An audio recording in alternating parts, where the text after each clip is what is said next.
I lived in Italy for quite a while and spent a lot of time over there,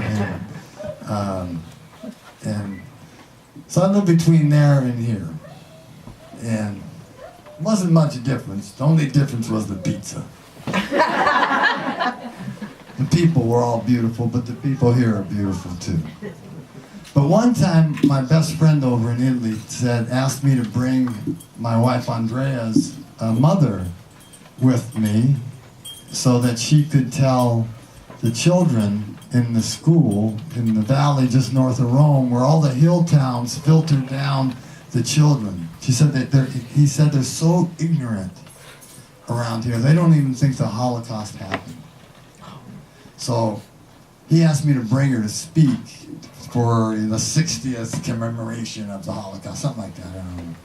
And so we got to Rome, and we were staying in this beautiful little place. And at the last minute, her name was Agi. She says, "I can't do it." She says, "Nobody wants to hear no lady speak about her troubles." And Salvatore says, "Oh, Agi, I'm so sorry, but you would make such a difference in these children's life."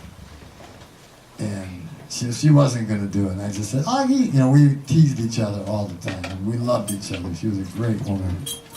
And I said, "Agi, don't go. You don't have to go. You don't want to go? You don't have to go." I said, "I'll go in your place and I'll tell your story." She goes, "Nope, I'm going."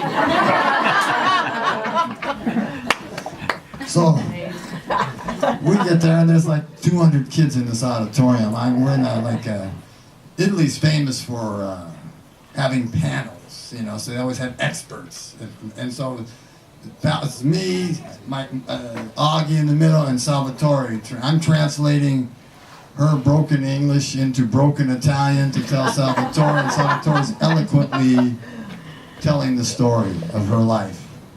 And he spoke in the very old, in the remote past way, which is like a poet would speak. That's how he spoke in his normal life. And people would always laugh at him because he was like an artist, speaking strangely. And so at the end, and because it makes it bigger, everything bigger when you go to the past remote. And so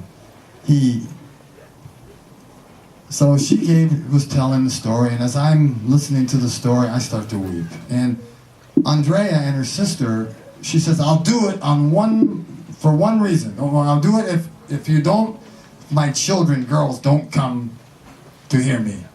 I said, "I made a pact with my husband, we'd never let him hear about our suffering." So I watched out, and Andrea, who was in her 50s, and her sister, they were standing like little girls as we drove away. They were like this waving. It was surreal. And so she's giving their speech, and people are starting to cry, and it's silence. And so Salvatore and I are both weeping, and she's hitting me, saying, shut up, tell the story, tell the story."